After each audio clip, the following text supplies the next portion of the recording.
Grabando. Bueno, muy buenas tardes a todas y a todos, compañeras y compañeros. ¿Me estás hablando, Ángela? No escucho del otro lado. Profe, danos un minutico, por favor, vamos a retirar la mesa principal y ya para que... Bueno, perfecto. Me avisan entonces, por Listo, favor. dale que te avisamos. Perfecto, gracias.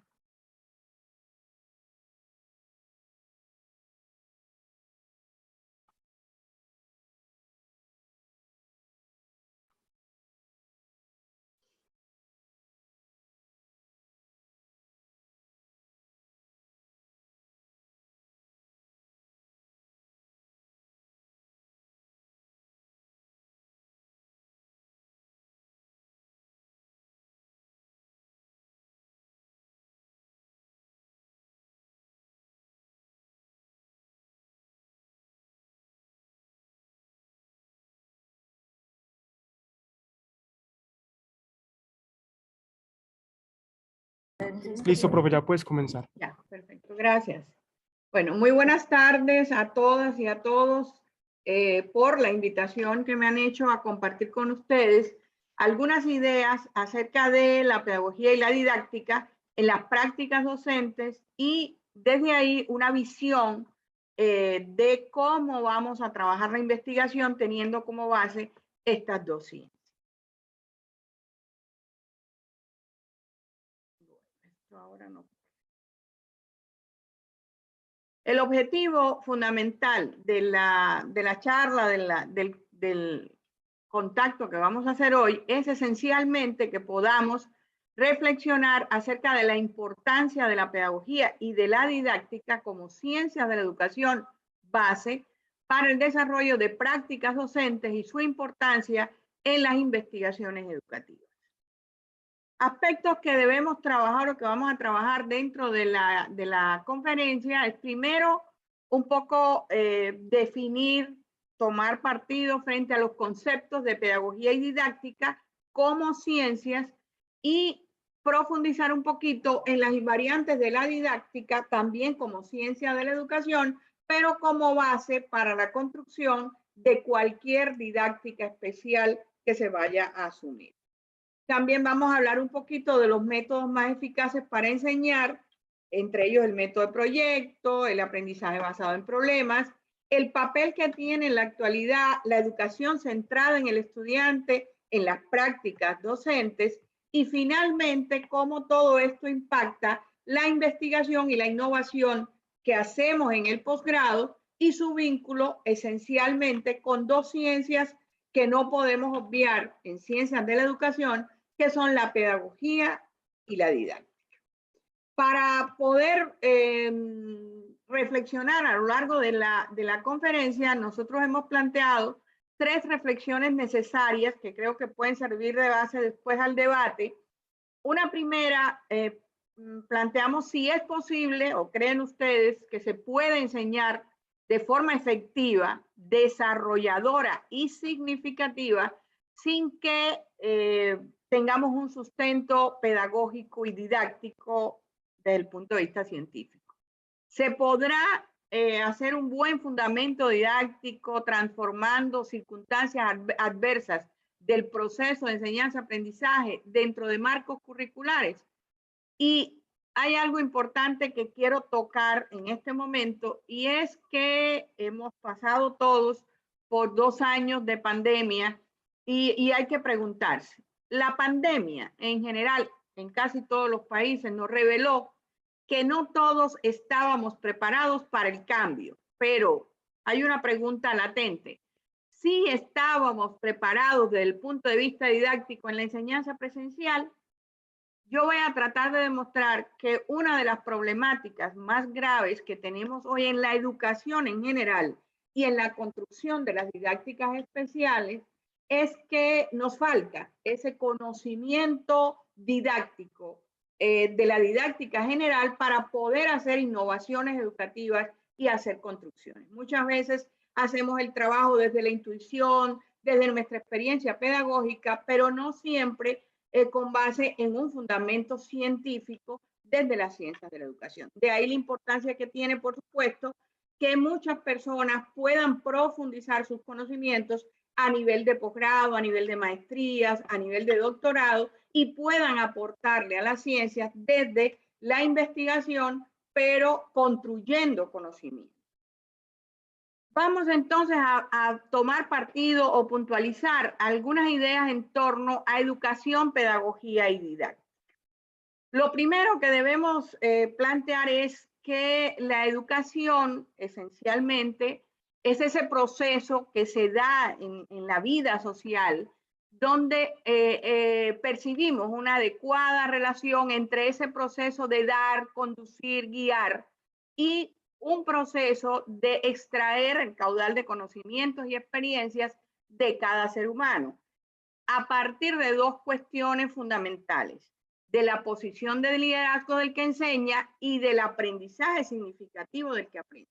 No importa que no sea en la escuela, esto opera en el ámbito de la educación como función de la sociedad, y de alguna manera, pues en la escuela esto se profundiza. La educación, por lo tanto, es una función de la sociedad que tiene como particularidad lograr fortalecer la cultura de esa sociedad desde las tres funciones fundamentales que debe cumplir. O sea, preservar la cultura de la sociedad, desarrollar la cultura de la sociedad y promover la cultura de la sociedad. ¿Para qué? Para lograr la preparación de los sujetos sociales y que estos permitan desarrollar la sociedad y darle la estabilidad que requiere o necesita. Como función de la sociedad, por lo tanto, la educación, vuelvo a decir, como fenómeno social, debe ser un factor de desarrollo de la sociedad, cuando sobre todo todas las instituciones sociales son educadoras por naturaleza y donde la escuela logra integrar esa función en una dimensión mayor. La escuela, por lo tanto, teniendo pues la vanguardia para cumplir esta función educadora de la sociedad, tiene de alguna manera una función, una característica, pero es bueno saber que la escuela, cuando nace como concepto, desde el griego escolé, significaba en aquel tiempo tranquilidad, tiempo libre, lo que merece la pena hacerse. Acabó significando después con Platón y Aristóteles estudio. Y en el periodo helenístico es que empieza a concebirse como un centro de estudio. Sin embargo, en la actualidad, la escuela en sí misma constituye una institución social, un espacio creado por la sociedad donde se interrelacionan sujetos para aprender, pero donde además tenemos personas preparadas para guiar el aprendizaje hacia fines sociales. A esa persona preparada es especialmente el docente.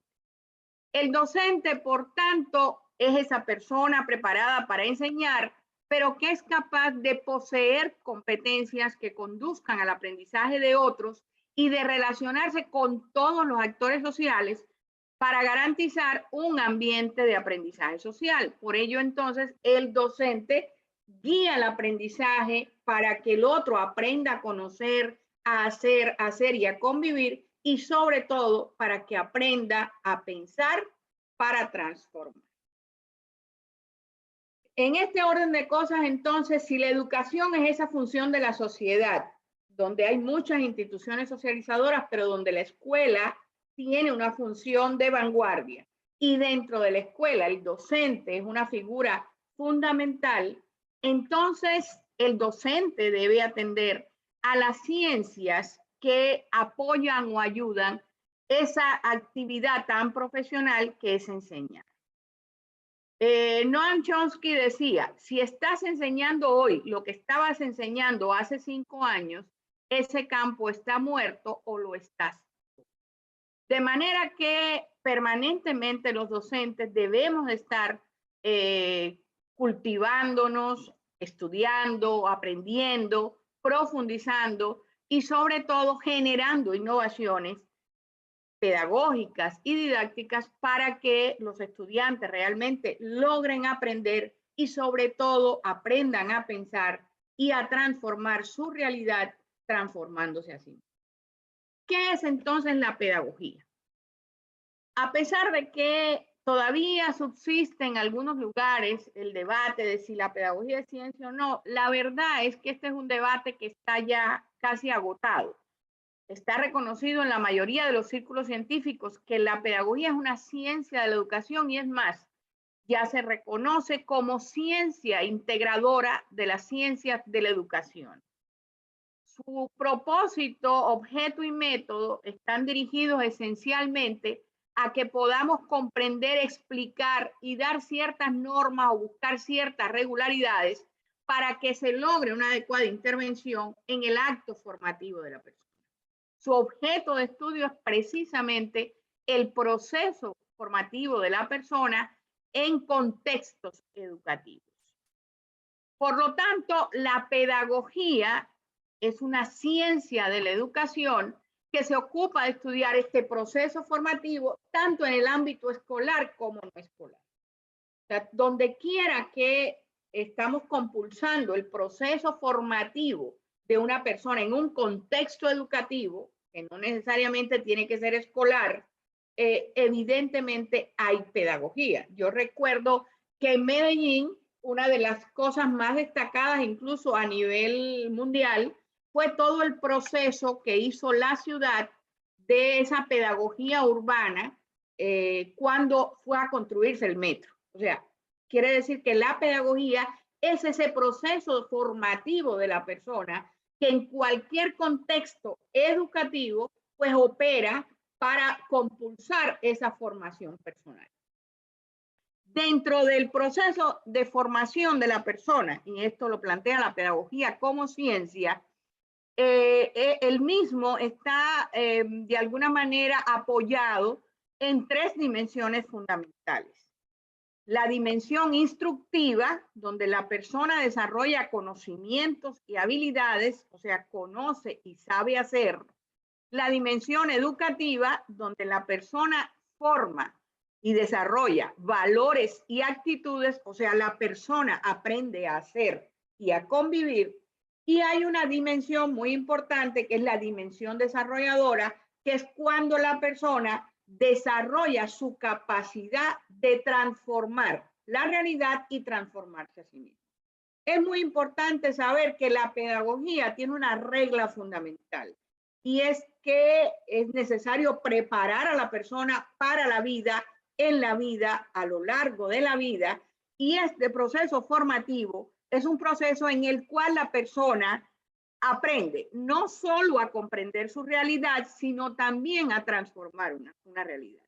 De ahí que una persona realmente puede estar instruida, incluso tener más cartones que un tugurio y no necesariamente ser una persona formada, porque una persona formada es la que es capaz de integrar conocimientos, habilidades, valores y actitudes, y esa capacidad de transformación para transformar su realidad y transformarse a sí mismo. Voy a poner un ligero ejemplo, porque estamos hablando en el ámbito de la educación física y los deportes, y realmente hay una situación que nosotros encontramos en la escuela, pues aquí en México se ve de una manera muy clara, y es que desde los primeros grados se enseña educación física. Yo creo que no hay casi ningún país donde no se estudie la educación física en cada grado, por lo menos de la educación general. Hay países donde se estudia la educación física como materia, también en la universidad. Por ejemplo, tengo el ejemplo de Cuba, que es una materia obligatoria en el primero y segundo año de la universidad. Sin embargo, hay que preguntarse, ¿realmente cuando enseñamos a las personas educación física, estamos generando en ellos una cultura física? O sea, estamos logrando que la persona, con lo que aprende a través de la educación física, se transforme a sí mismo y transforme su realidad permanentemente, sea capaz de decidir que no puede ser una persona sedentaria, que es necesario hacer ejercicios permanentes, que la recreación es tan importante como otra actividad humana. En fin, yo creo que a veces estamos llevando el proceso de educación física más a lo asignaturista y menos a lo formativo en un ámbito realmente de transformación del ser humano, o sea, de formación y de transformación de una realidad. Lo cual, pues, de alguna manera, tenemos que empezar a valorar a aquellos que de alguna forma estamos haciendo investigaciones que impacten en el ámbito de la enseñanza y el aprendizaje de esta materia. Es importante saber que entonces la pedagogía va a estudiar ese proceso formativo en ámbitos curriculares y extracurriculares. O sea, la pedagogía no es una ciencia privativa de la escuela. Puedo decir, el entrenamiento deportivo lleva pedagogía, la formación ambiental lleva pedagogía, la formación urbana lleva pedagogía, la formación empresarial lleva pedagogía. ¿Por qué?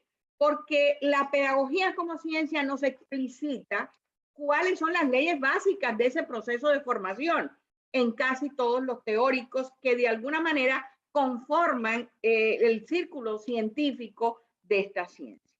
¿Cuáles son las leyes principales demostradas por la pedagogía mediante las cuales la persona logra su formación en cualquier ámbito educativo? Primero, la primera ley o regularidad está en la relación del proceso formativo con la vida y con el contexto. Sin embargo, muchas veces en la escuela, la verdad es, en la escuela o a veces en nuestras casas con nuestros hijos, no formamos a las personas para la vida, con lo cual se rompe la primera ley de la pedagogía. A veces con nuestros propios hijos decimos, no, pobrecito, ¿por qué botar la basura? ¿Por qué limpiar? Si tengo una persona que lo haga. Y no enseñamos esos hábitos fundamentales para trabajar, para ordenarse como ser humano. Y sin embargo, de alguna manera, eso es digamos, una manifestación que muchas veces no enseñamos, ni siquiera a nuestros hijos, para la vida, para el contexto, para vivir en sociedad. La segunda ley es que la formación se desarrolla precisamente a través de la actividad social en su preparación para la vida. O sea, ese contacto con las personas y esa actividad social mediante la cual aprendemos es realmente muy importante y significativa para que se produzca la formación. Y una tercera ley es que en el proceso formativo hay una coherente relación entre formarnos en conocimientos, formarnos en habilidades, formarnos en valores y actitudes y en capacidades transformadoras. O sea, si ustedes hacen ahora una maestría, es porque realmente se van a transformar no solo en conocimientos, no solo en saber hacer, sino van a adquirir nuevos valores y actitudes e incluso van a ser capaces de innovar de una manera inmediata y creativa en la enseñanza de la educación física. Por otra parte, la didáctica, que además es una ciencia de la educación, estudia precisamente es el proceso de formación de la persona, pero en un marco de enseñanza, aprendizaje, de carácter sistémico y eficiente, o sea, de carácter docente dentro de un currículum predeterminado. Hay un elemento importante que quiero decir: muchas veces entendemos que la didáctica son métodos, medios y formas, o sea, es una acción instrumental. Ni siquiera en el siglo XVII Juan Amos Comenius, en su libro Didáctica Magna, dijo que eso era la didáctica. O sea, la didáctica realmente es una ciencia que estudia ese proceso curricular, ese proceso que tenemos que hacer eficiente, que lo tenemos que hacer sistémico para que la persona aprenda más en menos tiempo. ¿Cuáles son las leyes que aborda la didáctica como ciencia de la educación? Primero, que todo proceso en la escuela se debe dar en relación con la sociedad. O sea, hay que contextualizar lo que enseñamos en la escuela. Hay que preparar al estudiante para la vida, para la sociedad. Segundo, cuando formamos en un currículum, debemos formar en una interacción entre lo instructivo, lo educativo y lo desarrollador. O sea, formar en conocimientos, habilidades, valores y actitudes y capacidades de transformar. También hay una tercera ley muy interesante, que es la relación entre los componentes del proceso de enseñanza-aprendizaje, que más adelante voy a hablar de él: problema, objeto, objetivo, contenidos, métodos, medios, formas y evaluación, se interrelacionan para hacer un proceso sistémico de carácter curricular adecuadamente planteado. Y hay una cuarta ley muy interesante, que es la ley de la relación sistémica en el currículum. O sea, el hecho de que todos los procesos y subprocesos curriculares se derivan y después se integran. O sea, si yo trabajo en primaria, primaria tiene un objetivo, ¿cierto? Como nivel, pero cada grado tiene un objetivo, cada materia de cada grado tiene un objetivo y cada objetivo de cada materia tiene determinados temas o unidades didácticas a su interior que tienen objetivos, y estos objetivos se derivan en tareas de aprendizaje que constituyen la célula del proceso de enseñanza-aprendizaje. Cada tarea docente de alguna manera se integra al objetivo de cada unidad didáctica, al objetivo de cada materia y así sucesivamente. Eso es lo que plantea la didáctica, o sea, que hay una ley de derivación y de integración en todos los subsistemas curriculares.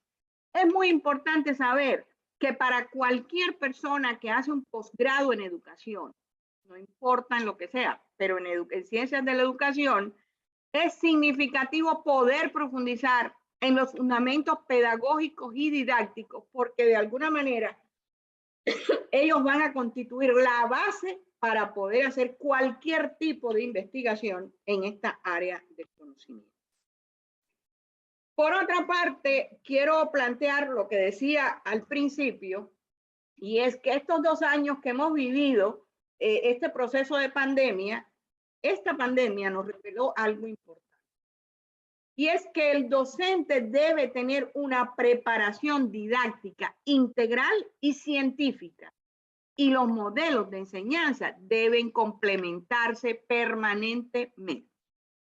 ¿Qué pasó? Que nos sorprendió. Estábamos acostumbrados a una enseñanza todo el tiempo igual, presencial, no estábamos preparados y didácticamente teníamos falencias.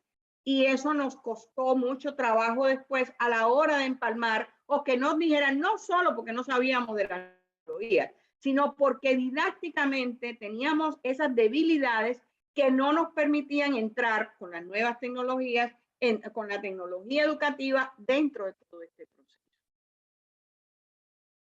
Es importante entonces puntualizar que la educación tiene hoy una enorme urgencia. La urgencia de que el docente sea un guía y un real facilitador de aprendizaje, que desarrolle habilidades en sus estudiantes, que desarrolle conocimientos en sus estudiantes, desde invariantes de ese conocimiento, pero que también desarrolle actitudes, o sea, que el estudiante aprenda a ser y a convivir, y esto todo lo logramos desde el significado que le damos a lo que aprendemos. La didáctica como ciencia y como práctica, entonces, va a permitir garantizar un aprendizaje real en los estudiantes. De ahí que todo estudiante, incluso de licenciatura, debe aprender didáctica.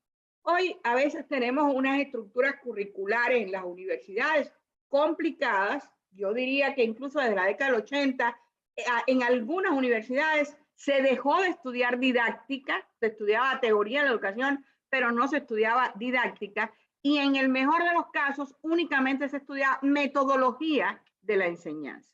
Pero el estudio de la didáctica como ciencia para poder desde ahí ampliar, crear, construir estrategias didácticas y dirigir el proceso de enseñanza-aprendizaje empezó a perderse en muchas universidades.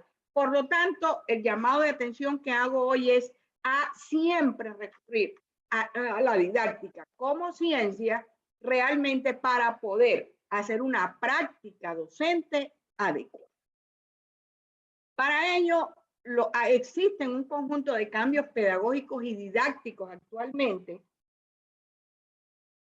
que no podemos desconocer en ningún área de la enseñanza, en ninguna materia que enseñamos. Primero, ¿qué es lo que verdaderamente debemos enseñar en la actualidad? A reforzar el sistema de aprendizaje abierto, porque cada persona en este mundo tiene un sistema de aprendizaje y nosotros como docentes debemos reforzar ese sistema de aprendizaje abierto. Debemos también enseñar estimulando el aprendizaje del otro, retando el talento del otro e integrando conocimientos, habilidades y valores en algo que de alguna manera se convirtió en moda en un momento determinado, pero que es muy importante, que es formar las competencias de las personas para no solo comprender su realidad, sino también transformar. ¿Qué debe aprender entonces una persona en la universidad, en la primaria, en la secundaria? Básicamente no conocimientos repetitivos, sino a transformar la información con métodos. O sea, aprender a qué, a manejar y transformar la información, usar productivamente los mensajes recibidos, aprender de manera significativa y crear en sí mismos mecanismos de autoformación permanente a través de invariantes del conocimiento. La didáctica, como ya he planteado, es una ciencia. En mi criterio, pues este ya es un concepto que yo he ido trabajando en los libros que he escrito, en los materiales o publicaciones que he hecho. Yo considero que es la ciencia del proceso curricular. Hay algunos autores que dicen que no, que el currículum es otra disciplina, pero en mi criterio no puede existir didáctica sin currículum, ni currículum sin didáctica. Porque la didáctica nos ofrece, nos brinda todo el andamiaje teórico para poder comprender, desarrollar y comprender y guiar la estructura curricular, que es la base, por supuesto, de la estructura escolarizada. De alguna manera, entonces, decimos que estudia el proceso curricular donde enseñanza y aprendizaje se van a hacer sistémicos, no anárquicos o atomizados, sino sistémicos, y van a ser eficientes. O sea, donde hay didáctica, la persona debe aprender. Y sobre todo, además, donde de alguna manera es un proceso donde existe personal preparado para liderar esta actividad que son los docentes. Por lo tanto, la didáctica no es igual a métodos, medios y formas. La didáctica es una ciencia que estudia todo el proceso curricular, donde el proceso de enseñanza-aprendizaje debe ser eficiente y sistémico y contar con personal preparado para dirigir. Pero, ¿cuáles serán los fundamentos epistemológicos de la didáctica como ciencia? ¿Cuál es el ABC de la didáctica que debemos conocer nosotros los profesores y los investigadores para de alguna manera confirmar esta base epistemológica? Yo siempre le digo a mis estudiantes de maestría y de doctorado aquí en México algo importante. Y es que, pues aquí es muy usual que las personas reconozcan la didáctica como simple arte de enseñar y como simple métodos, medios y formas. Cuando realmente la didáctica, como acabo de explicar, es mucho más amplia que eso. O sea, estudia todo el proceso curricular desde su diseño, ejecución, validación curricular y los elementos o componentes que están intrínsecos. Entonces, es muy importante para un estudiante docente en un posgrado, sobre todo como es el caso de la mayoría de ustedes, o en un pregrado, como algunos que están aquí presentes, conocer que la didáctica nos brinda un ABC, o sea, que es lo básico que debe saber un docente para poder comprender después la didáctica especial, o sea, la didáctica de la educación física o de la recreación, el deporte. Nosotros para dar esta idea, incluso el concepto anterior, nos hemos apoyado en la Escuela de Desarrollo Integral. ¿Por qué está tipificado, caracterizada la Escuela de Desarrollo Integral? Por su cientificidad, o sea, por reconocer que el desarrollo integral de una persona tiene un sustento y un sustrato científico, desde la didáctica científica. Que además de eso, ese proceso de formación integral debe ser un proceso de carácter dialógico. que genere una actitud productiva y participativa, que exista una reflexión crítica y que haya una búsqueda real en la formación de la persona de una identidad local, nacional y también universal.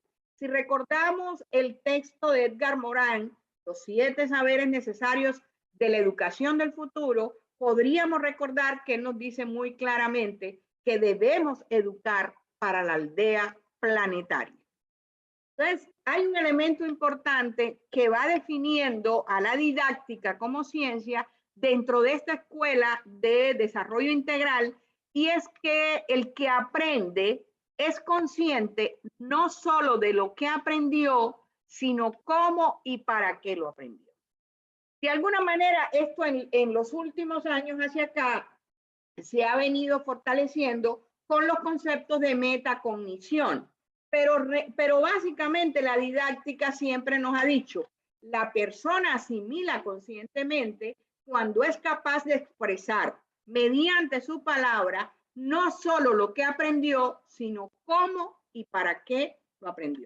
Y muchas veces los docentes en nuestras prácticas docentes obviamos este paso, o sea, enseñamos, pero no retroalimentamos el hecho de para qué le sirvió al otro lo que aprendió y además cómo cree él que lo aprendió. Entonces, muchas veces ni siquiera le preguntamos al estudiante cómo llegaste a esa conclusión, qué aprendiste hoy, para qué te sirve lo que aprendiste, y de alguna manera pues todo esto se pierde en la dinámica de nosotros como docentes tratando de cumplir un programa de estudio, unas competencias o unos objetivos, dependiendo pues de la estructura curricular que existe.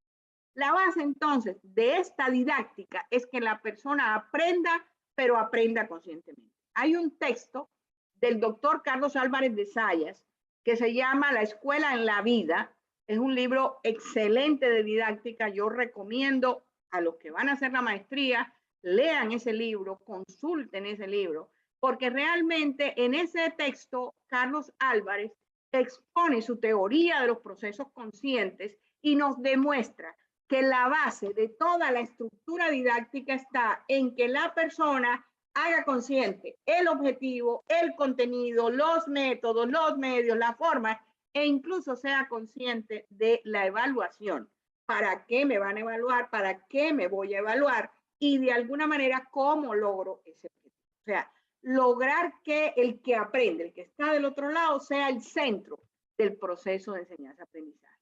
¿Cuál es el ABC de la didáctica? Exactamente 3 elementos en mi criterio. Pues esto es muy personal, de acuerdo con los estudios que he estado haciendo, de algunos textos que he publicado en los últimos tiempos, y es básicamente que la didáctica desarrolladora, o sea, desde la Escuela de Desarrollo Integral, define unas regularidades del proceso de enseñanza-aprendizaje, unos principios y unos componentes, que voy a explicar rapidito más adelante, pero que lo que quiero definir es que si yo voy a ser un investigador de las ciencias de la educación, entonces no puedo obviar que escrito en los libros de didáctica está muy claro lo que no le puede faltar al proceso de enseñanza-aprendizaje para que sea eficiente y para que sea sistémico.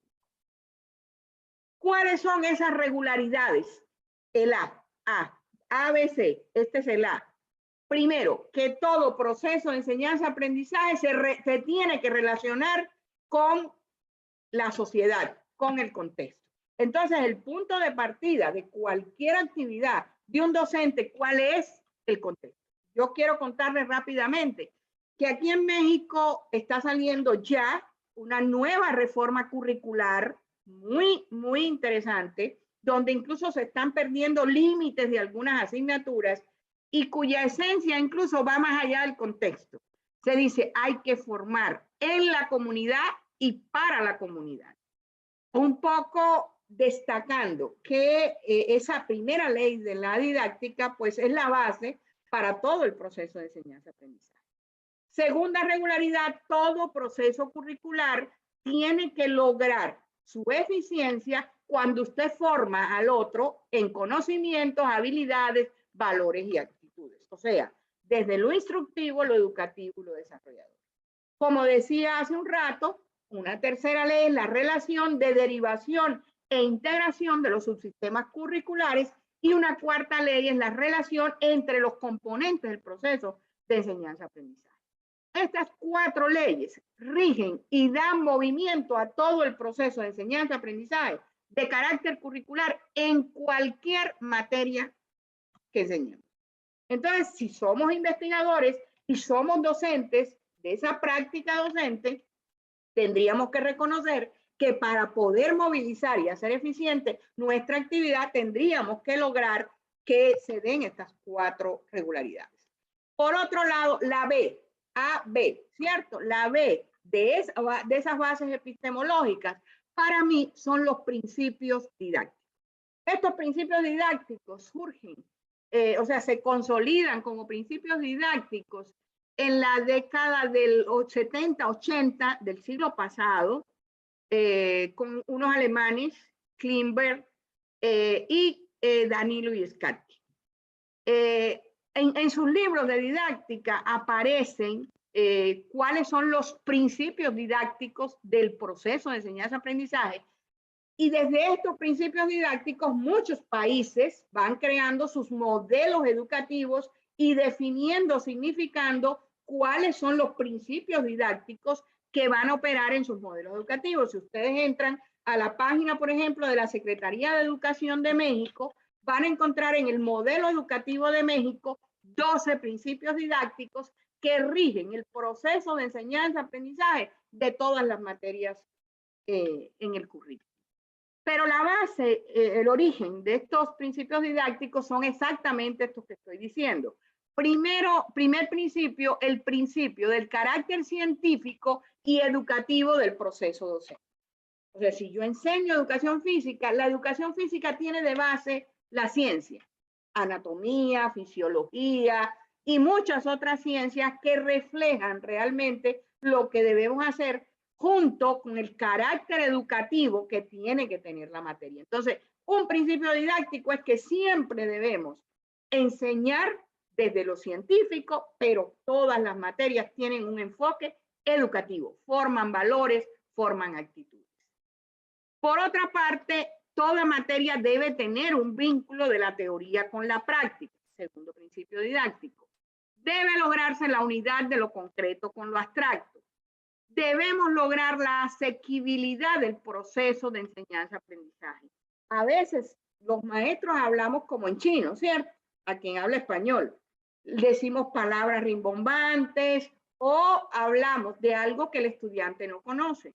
Es necesario que el maestro aprenda no a bajar el nivel, sino a hacer asequible su proceso de enseñanza-aprendizaje. Otra cuestión importante es que aunque hablamos del maestro como facilitador de aprendizajes, el principio didáctico es que a pesar de ello, el docente tiene un papel dirigente con liderazgo, pero tiene que garantizar desde ese liderazgo la actividad independiente de sus estudiantes. Y finalmente, algo muy importante, que es un principio didáctico esencial, que es que debemos atender de manera individual a nuestros estudiantes y potenciar esa atención a las diferencias individuales sobre la base del trabajo del colectivo. Estos son los principios didácticos, digamos, clásicos, más comunes, que incluso se pueden encontrar de una manera dicha al lenguaje del siglo XVII en la misma obra de Comenius, Didáctica Magna, pero que están mucho más consolidados desde finales del siglo pasado. Por lo tanto, la didáctica tiene A, B, regularidades, principios, y C, componentes. Componentes del proceso de enseñanza-aprendizaje de carácter curricular. Todo proceso de enseñanza-aprendizaje empieza por un problema o necesidad de aprendizaje. Refleja un objeto de aprendizaje. Refleja un objetivo de aprendizaje. Algo que el otro tiene que aprender. Por lo tanto, el objetivo estará siempre en función del aprendizaje del otro, no de nosotros los maestros. El proceso de enseñanza-aprendizaje en esta primera relación problema-objeto-objetivo determina un contenido, pero el contenido de aprendizaje no son los temas. Y ese es un error didáctico que estamos cometiendo todos los días y a diario. Contenido. En ningún libro de didáctica dice que el contenido es igual al tema, ¿cierto? Lo que sí se refleja es que lo que yo aprendo en una materia son conocimientos, habilidades, valores y actitudes. O sea, por lo tanto, estas son las dimensiones del contenido de mi aprendizaje. Y el maestro debe saber claramente definir esas dimensiones, conocimientos, habilidades, valores y actitudes.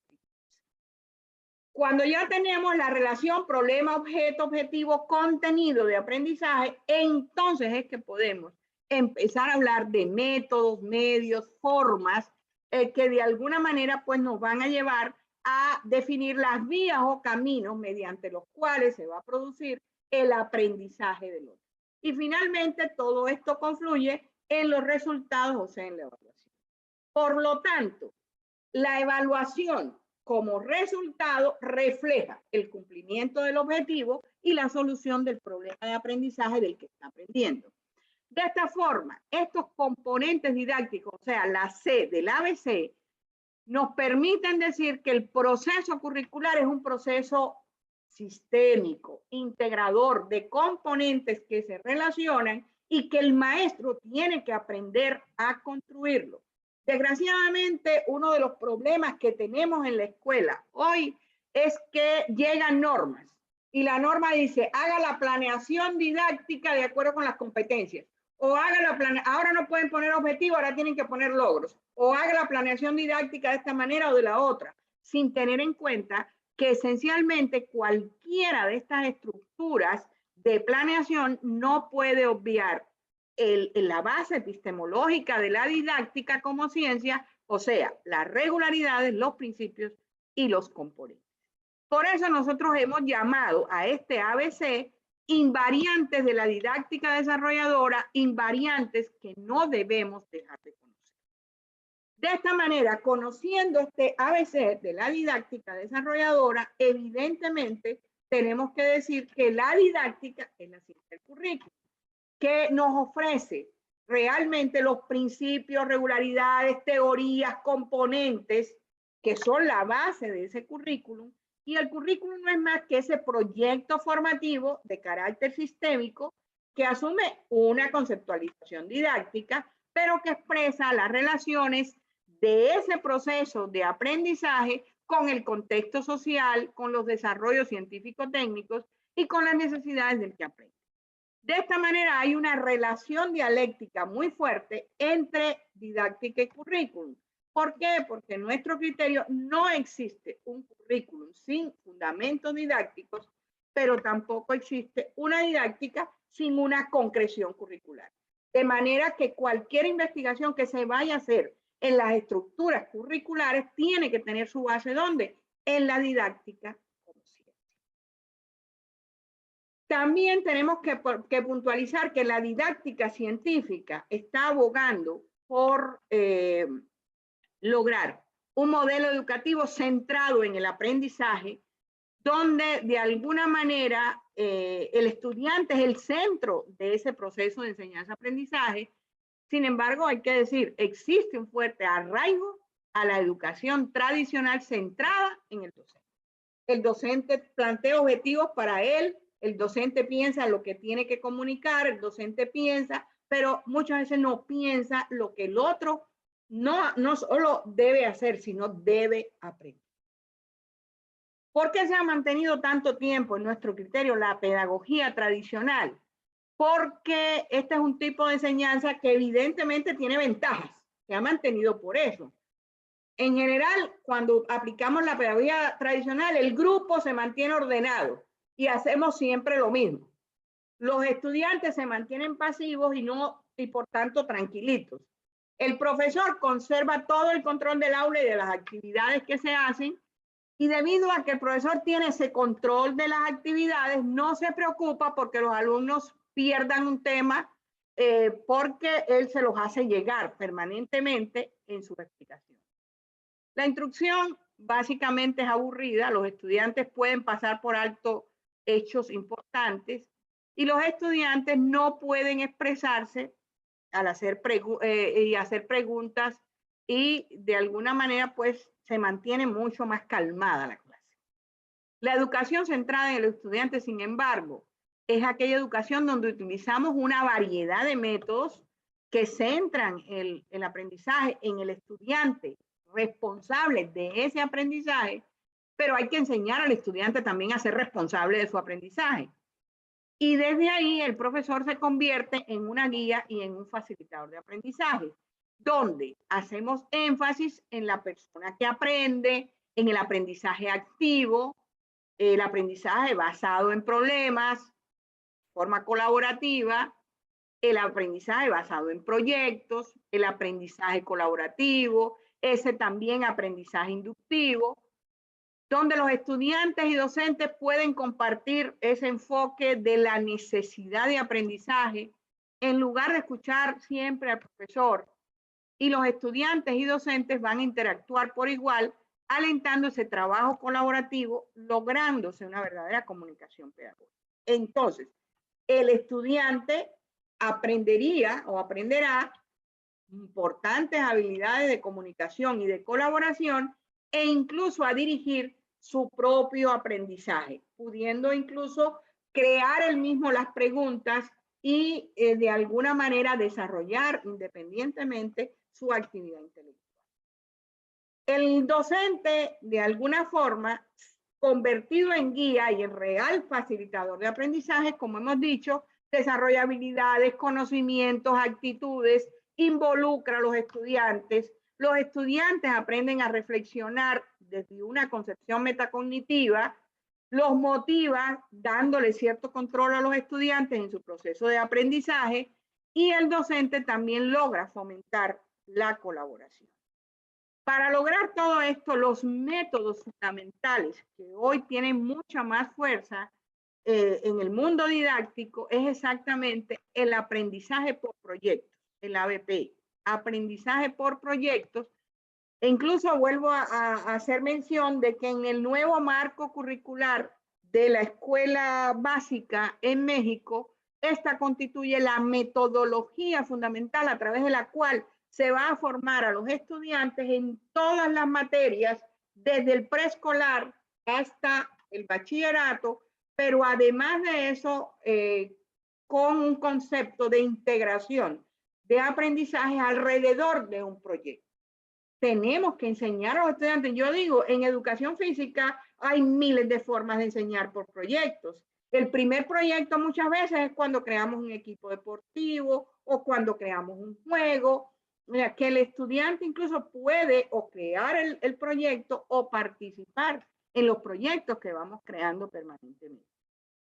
Otra cuestión es aprender por problemas, o sea, planteando problemáticas que sean resueltas por los estudiantes, buscando, por supuesto, un ámbito investigativo, creativo, innovador por parte de los estudiantes y también métodos para aprender por competencias que de alguna manera van a tributar a que tengamos un aprendizaje significativo, situado y vivencial.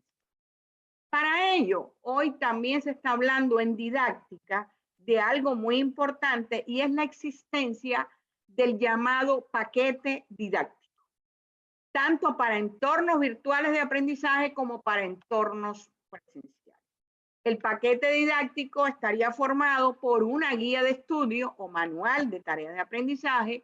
Incluso un segundo paso puede ser que el docente cree una antología o libro didáctico de su materia y un tercer paso ya sería integrar y complementar varios textos, videos, laboratorios, actividades virtuales y presenciales. O sea, un conjunto de acciones que se integran, tanto a nivel de la tecnología como incluso presencial, pero que van permitiendo que podamos ir consolidando didácticamente el concepto de aula invertida. O sea, que el alumno cuando llegue, el estudiante cuando llegue a nuestra clase, ya venga preparado de alguna manera para poder participar, para poder de alguna manera contribuir al objetivo de aprendizaje, haciendo consciente su propio proceso de aprendizaje. Debemos lograr entonces que nuestros estudiantes realmente aprendan a pensar y aprendan a tomar decisiones. porque mientras no logremos eso, estamos bajo un concepto de enseñanza tradicional. Lograr que el estudiante tenga un aprendizaje consciente, como hemos dicho, donde pensamiento y palabra vayan de la mano y pueda el estudiante reflexionar de forma permanente sobre qué aprende, cómo aprende, para qué aprende, y pueda también aprender permanentemente a través de reflexiones metacognitivas. Entonces, si todo esto es lo que debemos llevar a la práctica, desde la pedagogía y desde la didáctica, por supuesto, he tratado en muy breve tiempo resumir aquellas cuestiones que son el ABC de la pedagogía y de la didáctica, lo que nos ofrece a los profesores, lo que no podemos obviar para crear nuevas situaciones de aprendizaje. Entonces, la pregunta que viene o que sigue es, si yo voy a aprender a investigar en una maestría o en un doctorado, entonces, ¿para qué potenciar la investigación educativa que realiza un estudiante docente, pues ese es el término, en el posgrado? A ver, lo primero es que hoy tenemos que lograr en las escuelas, en las instituciones educativas, lograr generar espacios institucionales de investigación, no solo en las universidades, en la primaria, en la secundaria. Nosotros tenemos una experiencia aquí en el Centro Internacional de Capacitación, Investigación y Posgrado de la Universidad de Santander, y es que la mayoría de nuestros estudiantes de doctorado son profesores de preescolar y profesores de primaria. O sea, México está exigiendo de una manera muy fuerte que sus maestros se hagan doctores en ciencias de la educación.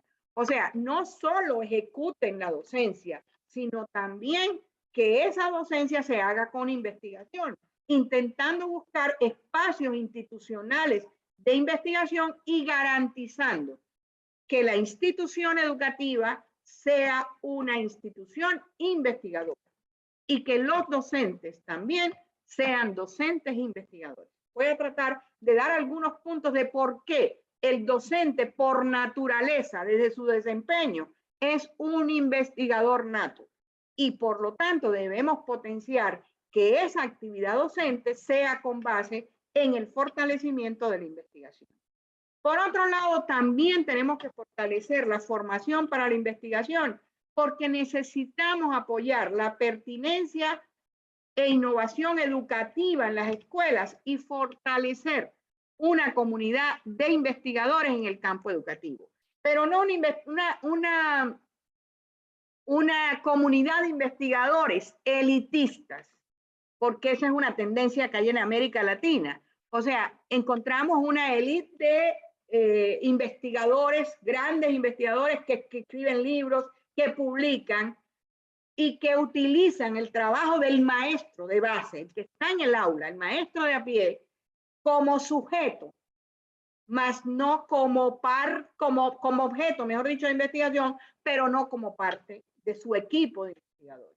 Cuando realmente tenemos que garantizar que ese maestro que está en el aula se sienta investigador y haga investigaciones. Nosotros, la verdad, aquí en nuestro centro, todo estudiante de maestría y doctorado que entra, se le da la categoría de investigador. O sea, ya no son estudiantes de posgrado, son investigadores en educación. Y a partir de ahí, pues hacemos todo el trabajo que se. Por otra parte, debemos lograr estimular el proceso investigativo como docencia para lograr formar un pensamiento crítico y reflexivo en los estudiantes. O sea, también tenemos que enseñar a los estudiantes a investigar, pero si nosotros no sabemos investigar, entonces es muy difícil enseñar al otro a investigar. Y también hay algo importante, existen mitos en general con los que convivimos, por lo menos aquí permanentemente en México, pues estamos viviendo con esos mitos. Los docentes y estudiantes de posgrado dicen, no, yo no me voy a graduar por investigación, me voy a graduar de otra manera, o voy a hacer un posgrado que no tenga investigación porque no tengo tiempo para investigar. Eso es a lo primero que se enfrentan.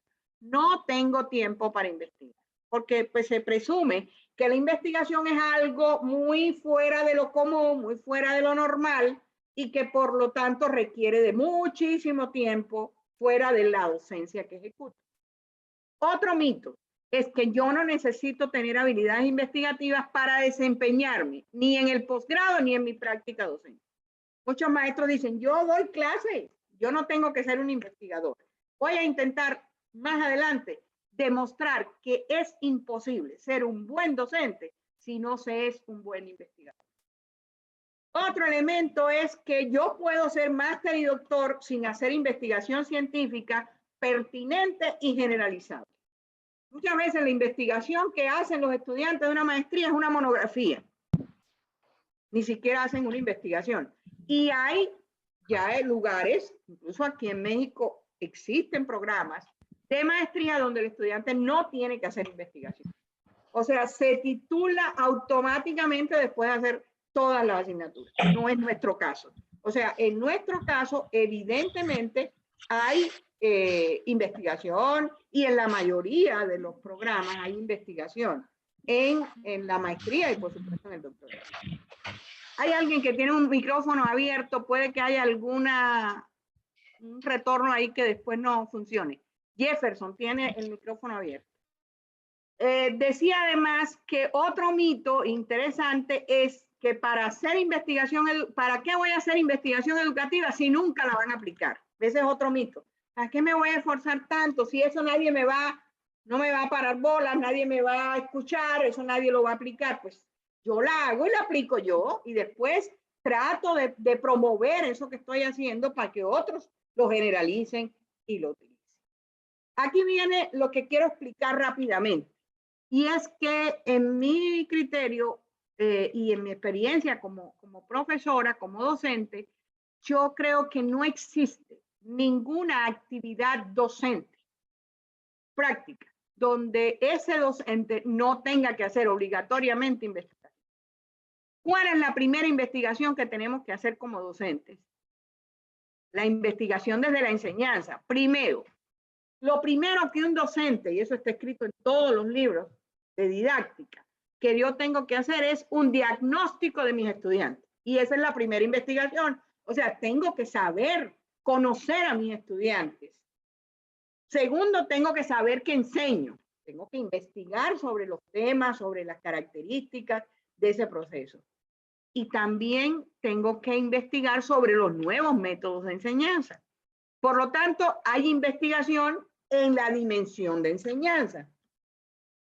En nuestra dimensión laboral también hay investigación porque de alguna manera tenemos que investigar el contexto laboral donde estamos ubicados y cuáles son los marcos éticos, legales, institucionales y laborales en los que me voy a mover como docente. Por otro lado, hay una dimensión socializadora del docente que lo obliga a investigar permanentemente el contexto social y hay una dimensión institucional y comunitaria que tiene que asumir el docente, donde tiene que investigar la cultura de la institución en la que está matriculado o trabaja y además lograr investigar permanentemente la relación escuela-sociedad.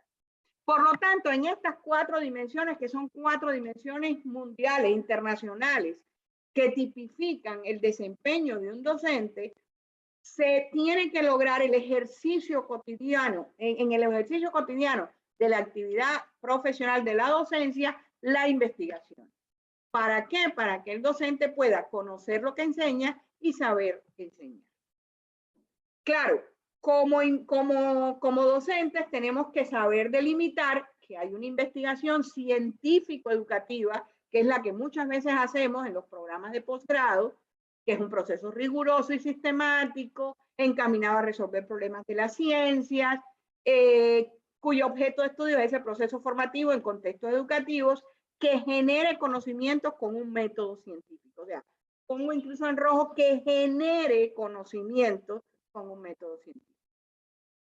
Sin embargo, también tenemos que hablar que un estudiante, sobre todo de posgrado, debe desarrollar habilidades investigativas que impacten la docencia.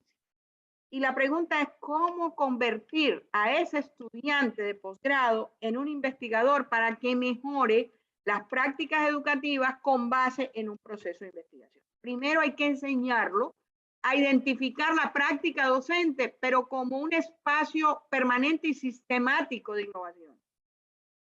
La práctica docente, entonces, la investigación no puede ser escoger un tema del mundo mundial. La metacognición y la neuroeducación en la educación física. Eso es muy grande. Eso no hay quien lo investigue, ni los más grandes de los grandes, ¿verdad?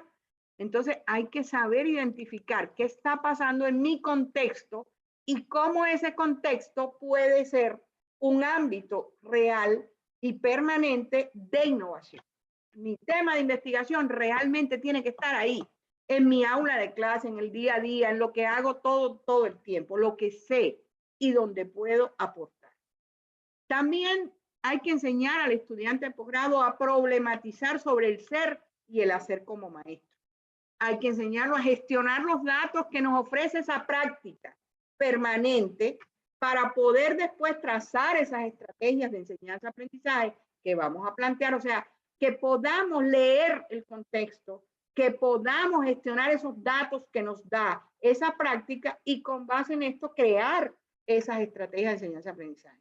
También plantear hipótesis para estructurar determinados métodos de enseñanza-aprendizaje y enseñar al estudiante a aprender a aprender. Todo esto mejora esas prácticas, lo cual se complementa con que aprenda a elaborar un informe de investigación que esté abierto a la retroalimentación e incluso que el maestro aprenda a desarrollar proyectos de investigación con otros investigadores. Es evidente que estas 5 habilidades formadas en el desarrollo o formación de los maestros va a mejorar con toda seguridad las prácticas educativas ya hechas con base en la investigación. Por ello, entonces, ¿cuál ha sido nuestra experiencia en la Universidad Santander? Y en la Universidad Santander tiene más de 5.000 doctores formados en todo México, 17.000 magísteres en todo el país y de otros países. En este momento estamos formando en Ecuador, República Dominicana, tenemos sede en España, o sea, en varios lugares. ¿Cuál es nuestra experiencia? Que en el posgrado el estudiante debe aprender a investigar, pero desde la selección de un tema, desde los primeros momentos del programa de posgrado. O sea, la primera materia que enseñamos es metodología de investigación. Y lo primero que el alumno hace es tener un tema de investigación para poder comprender después el resto de las materias y cómo las materias tributan realmente al proyecto de investigación, que es el proyecto profesional que está desarrollando el estudiante en su maestría. Por lo tanto, lo enseñamos investigando a partir del tema escogido que transversaliza el resto de las materias. Y otra cuestión importante es que no enseñamos a hacer una tesis, porque pues hacer una tesis no es aprender a investigar. Aprender a investigar es aprender desde la perspectiva del proceso de investigación científica. El estudiante tiene que aprender a hacer tareas de investigación, a terminar una tarea, conformar la tarea y esa tarea te lleva a la otra tarea y a la otra tarea de investigación hasta que terminas el proyecto de investigación con método científico y con base en algo muy importante que es la teoría del conocimiento. ¿Qué dice la teoría del conocimiento? Que el conocimiento nuevo llega cuando ese conocimiento va de la contemplación viva, o sea, a nivel fenomenológico, al pensamiento abstracto, modelación de la teoría, y de ahí a la práctica. De esta forma, entonces, hay que enseñar al estudiante paso a paso a investigar de esa manera para que después pueda al final decir, no es que yo no me voy a graduar por tesis, yo me voy a graduar presentando mi investigación en un congreso o haciendo un artículo científico, porque es que nadie puede hacer un artículo científico si no hace una investigación primero. Entonces hay que enseñar al estudiante a hacer investigación. Y después la manera final en que presenta su investigación ya es una decisión o del programa o del propio.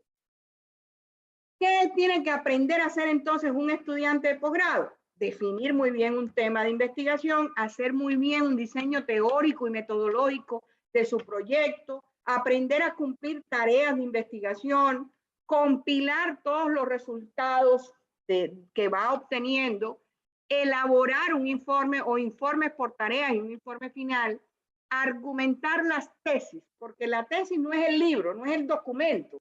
Las tesis son aquellos argumentos que usted descubrió y están dentro de ese informe de investigación. Por lo tanto, tenemos que aprender a argumentar las tesis. También hay que aprender a darle visibilidad a los resultados. O sea, un estudiante docente de posgrado debe participar en congresos, presentar sus resultados, ir a eventos científicos, publicar y escuchar opiniones científicas sobre lo que estoy investigando y sobre lo que otros están investigando. Nosotros tenemos aquí una experiencia a la que los estamos invitando desde ya, y es que anualmente hacemos un gran congreso internacional en Cancún.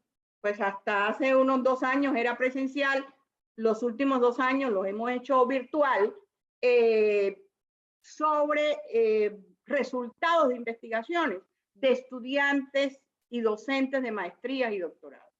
Saben, nosotros terminamos este congreso hace alrededor de 15 días. ¿Saben cuántos participaron en este último congreso? De más de 10 países, 4.200 personas. ¿Y saben cuántas ponencias se presentaron? 252 ponencias, todos de estudiantes de maestría y doctorado en educación. El conocimiento, pueden incluso entrar al canal de YouTube, Unisan Cancún, donde están incluso todo el congreso está ahí, las ponencias, las conferencias, o sea, pueden entrar libremente sin ningún tipo de problema para que vean el ejercicio. Es un ejercicio muy importante. De hecho, se presentaron varias ponencias de enseñanza de educación física y pues creo que es muy importante en este proceso de formación para la investigación, compañeros, poder compartir con otros nuestros temas de investigación, hacer intercambios, participar en eventos científicos, publicar. ¿Para qué? Para ver por dónde va la investigación que estoy haciendo y escuchar la opinión de otras personas sobre mi trabajo de investigación. Y finalmente hay que aprender a sustentar tesis, ¿cierto? Sustentar ese ejercicio.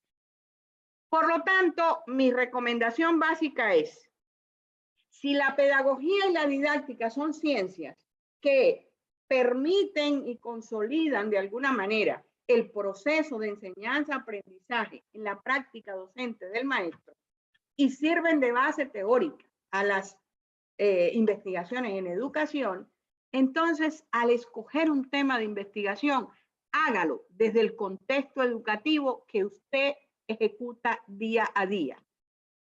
Y desde ese contexto demuestre que existe una necesidad de propiciar cambios e innovaciones educativas. Por ahí empieza lo que los profes de metodología de la investigación llamamos idea vaga, pero novedosa de la investigación. Finalmente, para terminar, quiero decirles que cuando uno hace una maestría, verdaderamente hay que tener la cabeza bien puesta, como decía Montaigne. Montaigne decía que la primera finalidad de la enseñanza es que vale más una cabeza bien puesta que una cabeza repleta. Porque una cabeza repleta es ese saber acumulado, apilado. Mientras que una cabeza bien puesta es disponer simultáneamente de una aptitud general para plantear y analizar problemas. De esta manera, yo quisiera terminar en mi conferencia, charla, como le quieran llamar, con algo importante. Debemos todos formar en las universidades muchas cabezas bien puestas para contribuir esencialmente a la calidad de la educación independientemente de las circunstancias. Porque la labor de un maestro es una obra de infinito amor, como decía José Martí. Muchas gracias. Y ahora sí, no sé, yo pues aquí les dije, puedo decirle muchas cosas más porque pues hay muchas cosas interesantes que ver en el ámbito de la didáctica, pero pues no sé si quedó tiempo, compañeros, para hacer preguntas, pues con mucho gusto aquí estoy abierta a eso. Bueno, ¿ya me escuchan de aquí? Sí, profe, ya. Sí. ¿Alguno quiere hacer alguna pregunta? Bueno, de todas maneras, si no, para agradecerle a la doctora Teresita su intervención, un gran abrebocas para lo que va a ser la maestría. Sí, y esperamos, ya se les... bueno. Bueno, hay una pregunta, mi doctora Teresita, sobre el sistema de aprendizaje abierto. Sí, que más o menos se les ampliase el concepto. Tú le puedes prestar el micrófono y ella lo escucha. ¿Me escuchas? ¿Cuál es la pregunta? Es que no comprendí bien cuál era la pregunta. La pregunta aquí del profesor Nicolás, si le puedes ampliar un poquito el concepto de sistema de aprendizaje abierto. Sí, a ver. Es una ley prácticamente del aprendizaje. O sea, todas las personas aprendemos de maneras diferentes. El mito esencial es que nosotros los maestros creemos que, lo digo incluso cuando yo empecé a ser maestra los primeros años, pues lo pensaba igual. No es que mis estudiantes son todos estos y por lo tanto ellos tienen que aprender y yo les enseño a todos por igual. Como si fuera una fábrica de hacer salchichitas, ¿cierto? Todo el mundo, todos salen con carnita y salen del mismo tamaño y todas esas cosas. Cuando realmente la realidad es bien distinta. O sea, cada persona en sí misma tiene un sistema de aprendizaje que además es abierto a nuevos aprendizajes. Por eso se habla de sistema de aprendizaje abierto. ¿Qué tiene que saber el docente del otro lado? Especialmente potenciar. Primero, identificar tipos de aprendizaje, estilos de aprendizaje, características del aprendizaje y potenciar, o sea, no, el aprendizaje abierto del otro y no intentar que todos respondan por igual. Desgraciadamente, la enseñanza no está hecha con base en este sistema de aprendizaje abierto. Está hecha con base esencialmente en un aprendizaje medio, en el que todos deben aprender aproximadamente lo mismo y responder lo mismo. Cuando realmente esa atención a las diferencias individuales como principio didáctico es lo que fortalece ese aprendizaje abierto. O sea, cada persona reacciona al aprendizaje o aprende de manera diferente a partir de determinados factores, motivos, intereses, a partir de cómo el contenido de aprendizaje atraviesa su personalidad y de alguna manera pues esto todo está insertado en ese sistema de aprendizaje.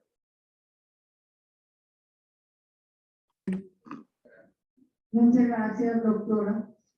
¿Alguna otra pregunta? Y si no, pues un aplauso y agradecer pues esta experiencia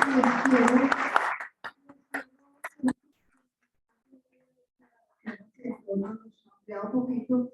Nosotros hicimos un convenio con la universidad para que nos apoyaran en la asesoría a la maestría, en la posibilidad de hacer intercambios, de pasantía, de hacer investigaciones conjuntas, como les digo, año a año se hace eventos de investigación educativa, ese Cancún, pues que puede ser de mucho interés para muchos, para los que quieran participar en estos eventos, pero y también se están haciendo virtual.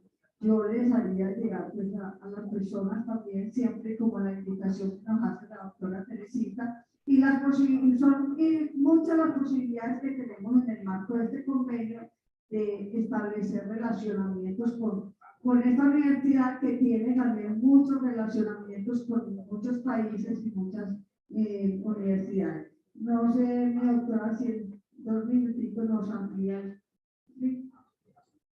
No, pues invitarlos al intercambio. Tenemos muchos estudiantes de maestría, en este momento muchos estudiantes en varios países, sobre todo en Ecuador. En este momento, la próxima semana vienen 78 estudiantes acá a Cancún a un intercambio, una pasantía académica de Ecuador. Y así, pues estamos todo el tiempo intercambiando con nuestros estudiantes, con nuestros profesores. donde aprendemos, pues la idea fundamental es aprender mucho de unos de los otros, porque cada país tiene cosas muy buenas que enseñar. Y de alguna manera, pues, es esencial. Ya también este tipo de intercambio lo hemos hecho con la Universidad de Antioquia. Varios estudiantes de doctorado de la Universidad de Antioquia han venido aquí a hacer sus pasantías académicas de investigación y han sido resultados muy buenos cuando ya después lograron sustentar sus tesis de doctorado. O sea, hay una experiencia interesante que brindamos al Politécnico a partir del convenio que estamos haciendo o que hemos hecho, y de alguna manera pues igual también sería muy fructífero que al venir ustedes aquí, nuestros estudiantes, o venir o intercambiar, ya sea también virtual, con ustedes, pues nuestros estudiantes también aprendan de todo lo que viene haciendo Colombia en el ámbito del desarrollo educativo y también, pues, en el caso particular de la enseñanza de la educación. Bueno, ya sabemos entonces las posibilidades que tenemos. Un aplauso muy grande para esta invitación y este espacio para compartir con los estudiantes. Bueno, gracias a ustedes por la oportunidad. Muchísimas gracias.